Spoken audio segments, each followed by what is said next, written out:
E Jesus nos deu um belíssimo exemplo, que foi essa experiência que eu tive lá no Getsemane, que eu quero compartilhar com você, com vocês que estão acompanhando o podcast. Eu cheguei nesse estado, nessa agonia, preocupado com o futuro, a obra de Deus, a igreja. Eu estou ali sempre do lado do presidente Marcos, estou sempre acompanhando a honestidade, a transparência, a seriedade que ele conduz o trabalho do partido, preocupado com tudo, muito preocupado com tudo, porque nós servimos a Deus. E nessas preocupações, meu coração, minha alma estava assim como Jesus, naquele mesmo lugar em agonia. Jesus ensinou ao povo de Israel a não orar como religioso, que era o costume deles orarem. E ele ensinou como deveria ser feita a oração. Portanto, orareis assim: Pai nosso que estás no céu, santificado seja o teu nome. Venha o teu reino. Aí começa o pedido. Primeiro pedido: venha o teu reino. Aí o segundo pedido: seja feita a tua vontade, assim na terra como no céu. Então, Jesus ensinou isso no início do seu ministério. E no capítulo 26, quando ele estava lá nesse lugar em que nós estávamos, no Getsemane, então chegou Jesus com eles a um lugar chamado Getsemane, esse mesmo lugar onde nós estávamos lá. E disse a seus discípulos: assentai-vos aqui enquanto vou além orar. E levando consigo Pedro e os 2 filhos de Zebedeu, começou a entristecer-se e a angustiar-se muito. E indo um pouco mais adiante, prostrou-se sobre o seu rosto, orando e dizendo: meu Pai. Lembra que ele ensinou na oração, Pai Nosso? Ele disse: meu Pai, Pai Nosso que estás no céu. Aí agora Jesus fala: meu Pai. Não é nem o Pai Nosso, é o meu Pai. Se é possível, passe de mim este cálice. Todavia, não seja como eu quero, mas como tu queres. Dá para o tico-teco aí ajustar nessa palavra?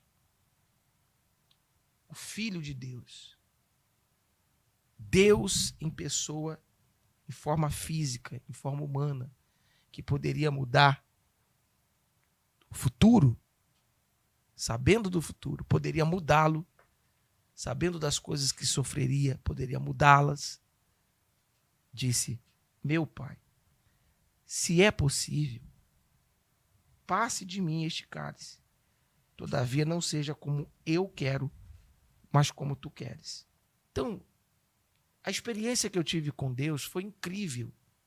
Quando ele me mostrou, naquele momento lá no Getsemane, essas coisas. Quando eu ergui, os que estavam com a gente lá viram. Quando eu ergui as mãos aos céus, e eu falei: meu Pai, junto com todo mundo em oração, eu falei: meu Pai. O Espírito Santo fluiu de uma forma tão grande, mas uma experiência tão renovadora, uma coisa tão extraordinária, que quando eu falei: seja feita a tua vontade,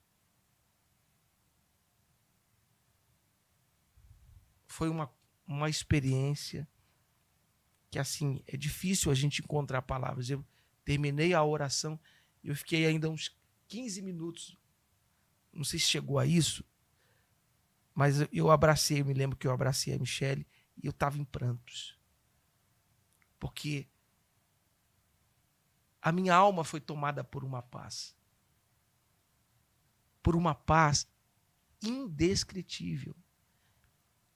Semelhante a que tomou o coração de Jesus. A voz do Pai veio a ele e diz: olha, é a minha vontade. É a minha vontade. Então, o que aconteceu? Junto dos seus discípulos, Jesus chegou junto deles e falou assim: pode dormir. Dormir agora e repousai. Eis que é chegada a hora do Filho do Homem e será entregue nas mãos dos pecadores. E levantai-vos, partamos, eis que é chegado o que me trai.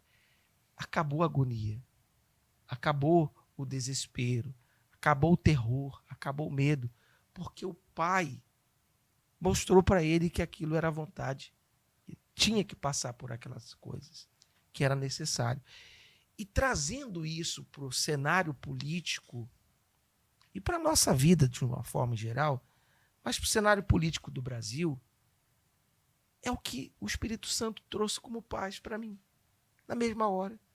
Você está preocupado com isso, com aquilo? É minha vontade. Aí eu fui conflitado por algumas pessoas assim. O senhor está dizendo então que Deus que quis o Lula. Não sou eu que estou dizendo, não. É a Bíblia que diz, em Romanos 1, que toda autoridade é constituída por Deus. Como aconteceu aqui, ele preservou os inimigos de Israel em Juízes. Alguma coisa ele quer. Eu não sei se é para a igreja despertar, para que as pessoas não toquem na glória de Deus. Eu não sei. Mas uma coisa eu sei. A vontade dele é soberana. Soberana.